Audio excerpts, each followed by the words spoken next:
kukulit nyo, ha? Huwag na huwag kayong gumawa ng ikabubusit ko! Kung hindi, tuluyan ko kayo! Sarado mo na yan!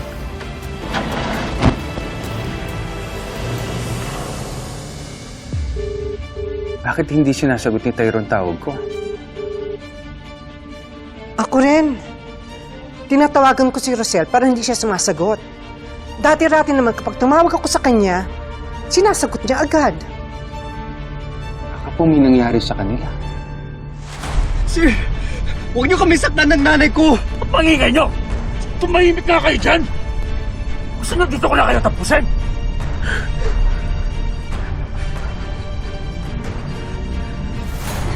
Saan niyo ko ba kami dadalhin?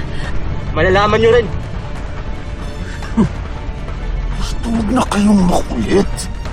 Matatapos dito! Bakit niyo ginagawa to sa amin? Anong atraso namin sa inyo? Wala naman. Nagkataon lang na kailangan may mangyaring aksidente sa inyong mag-ina. Ano? Iba nga, nangyayari naman talaga yung aksidente. Kung kani-kanino.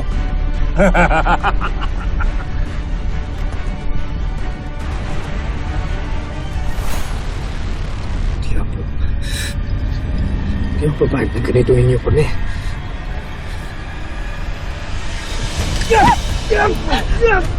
Akin na yan! Akin na yan! Akin na yan! Dito! Dito!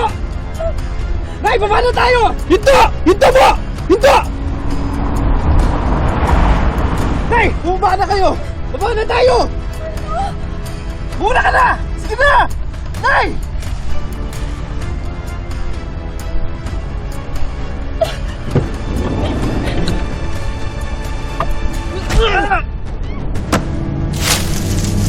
Nay! Tyron! Gago ka! Sinira mo yung plano! Pahimikin mo na lang. Tyron! Tyron!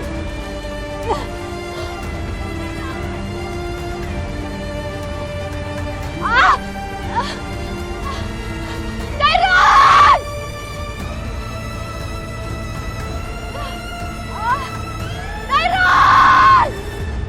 Huwag ka muna mag-isip ng masama. Baka busy lang silang dalawa. At saka hindi papabayaan ni Rosel si Tyrone. Alam ko po yun. Hindi kaya ang dapat mong alalahanin? Si Via? Paano pag nalaman niya na nagkaanak kayong dalawa ni Rosel? Alam niyo, madam, hindi naman kailangan niya malaman eh. Lalo na ngayon. Masama ang pakiramdam ko sa babaeng yan. Sorry ha, pero may pagka-impacta siya. Wag na wag niyang aapihin si Tyrone dahil hindi ako papayag. Hindi po mangyayari yun, madam.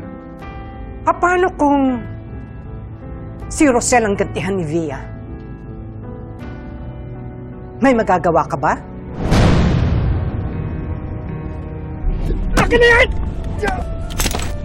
Sige! Ituloy mo! At ikaw ang tutuluyan ko!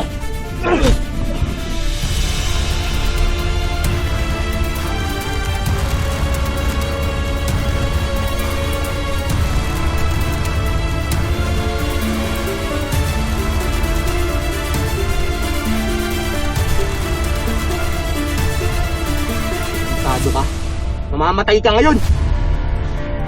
Sandali! Tawagan muna natin yung nag-utos sa atin.